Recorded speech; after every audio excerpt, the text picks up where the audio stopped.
مولا سبھی اور کیا چاہتا ہے، بس مغفرت کی عطا چاہتا۔ ان کے بارے میں ارشاد فرمایا تھا کہ ان کو مردہ مت کہو، ان کو مردہ خیال بھی نہ کرو، جو اللہ کے راستے میں اپنے آپ کو قربان کرتے ہیں۔ میں نے کل تفصیل سے عرض کیا تھا، ہمارا جسم ایک الگ چیز ہے اور جسم کے اندر روح ایک الگ چیز ہے۔ ہم ان دو چیزوں کا مجموعہ ہیں۔ بظاہر جس کو ہم شہادت سمجھتے ہیں وہ ہوتا ہے جسم کا ٹکڑے ہونا، جسم کا قتل ہونا، جسم کا شہید ہونا، لیکن روح اس کی بھی ایک مستقل شہادت ہے۔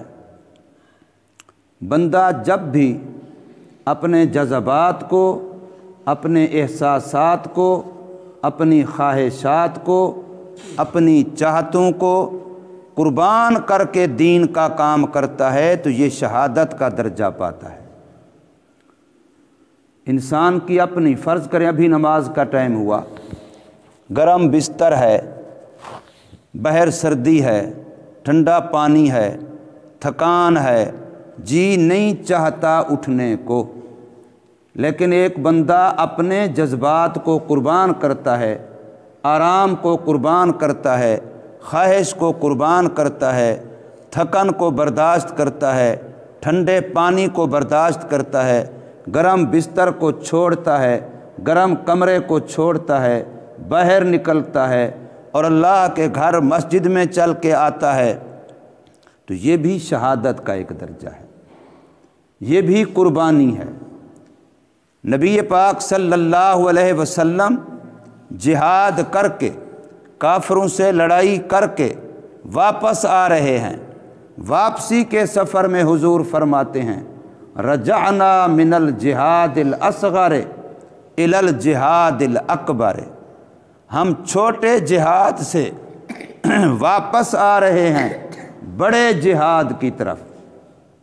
بظاہر صحابہ کو اشکال ہوا کہ ہم نے کافروں کے ساتھ لڑائی کی ہے، ہمارے بندے شہید ہوئے، ہم نے ان کے مارے، اپنی جان ہتھیلی پہ رکھی، قربانی دینے کے لیے، اپنی جان تک قربان کرنے کے لیے میدان میں اترے، تو حضور فرما رہے ہیں صلی اللہ علیہ وسلم کہ وہ چھوٹا جہاد تھا، اور اب جو ہم گھر جا رہے ہیں، مدینہ میں واپس جا رہے ہیں، اپنے بیوی بچوں کے پاس جا رہے ہیں، اب ہم بڑے جہاد کی طرف جا رہے ہیں، تو وہاں کون سا بڑا جہاد ہے؟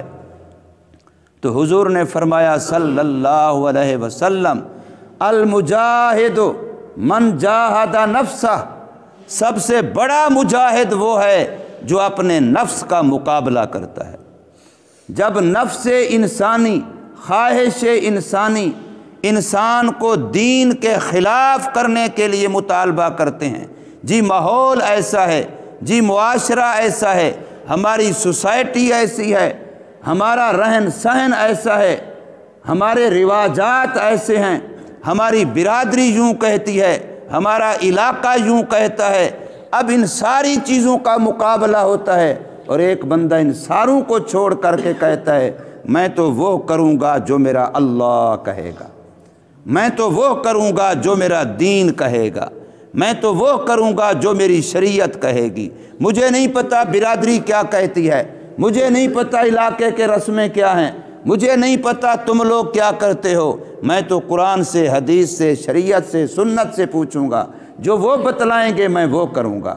اب یہ جہاد اس جان قربان کرنے کی جہاد سے بڑا جہاد ہے، اس لیے کہ جان والے تو ایک دفعہ جان دی کٹ گیا، اور یہ بندہ جو ماحول میں، معاشرے میں، سوسائٹی میں رہتے ہوئے ہر وقت چاروں طرف سے بے دینی حملہ کر کے آتی ہے، سیلاب کی طرح آتی ہے، اور یہ سامنے سینہ سپر ہو جاتا ہے کہ میں ماحول کو، معاشرے کو، سوسائٹی کو، رواج کو، رسومات کو، سب کو چھوڑ دیتا ہوں اور میں قربان ہو جاتا ہوں سرکار مدینہ صلی اللہ علیہ وسلم کی سنت پر، تو یہ بندہ روزانہ شہادت کا درجہ حاصل کرتا ہے۔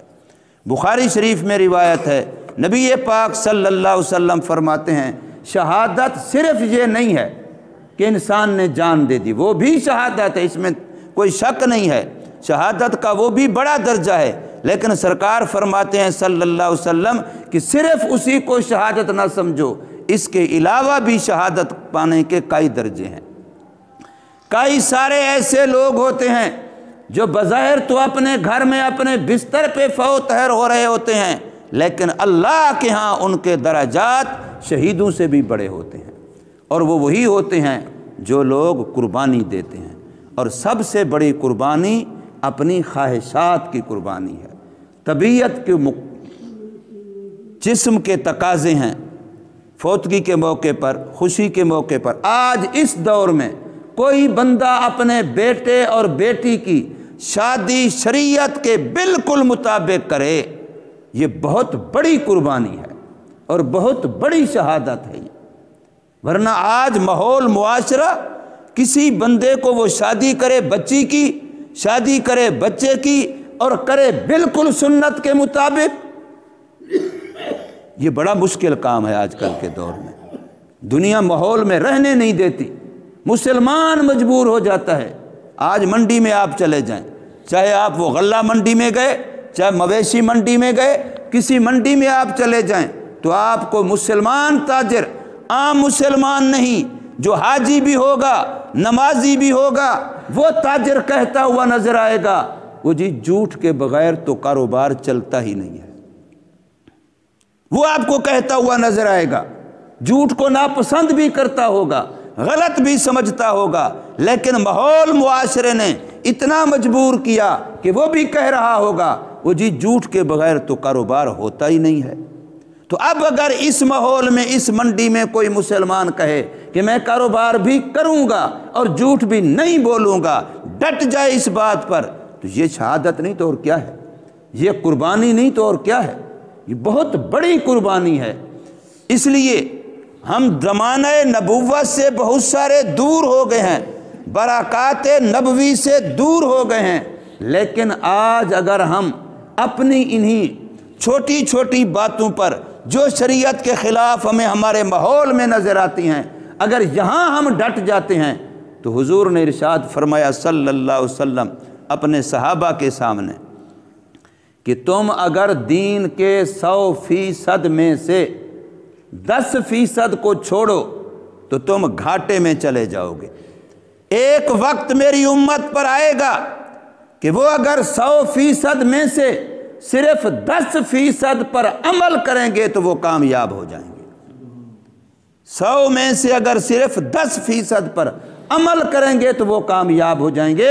دین پر چلنا اتنا مشکل ہو جائے گا جیسے آگ کا انگارہ اپنے ہاتھ پہ رکھ کے کھڑے رہنا، دین پہ چلنا اتنا مشکل ہو جائے گا۔ آج کتنی بچیاں ہیں، ان کے رشتے اس لیے رد کر دیے جاتے ہیں کہ جی بچی کہتی ہے میں نے شریعت کے مطابق پردہ کرنا ہے، تو دوسرے کہتے ہیں جی ہمارے تو بھائی ہیں، ہمارے تو فلاں کزن ہیں، ہمارے تو فلاں رشتہ دار ہیں، اگر آپ نے ان سے پردہ کیا پھر ہمارے گھر میں تو آپ کی جگہ نہیں ہے، اس لیے رشتے کا انکار کر دیا جاتا ہے۔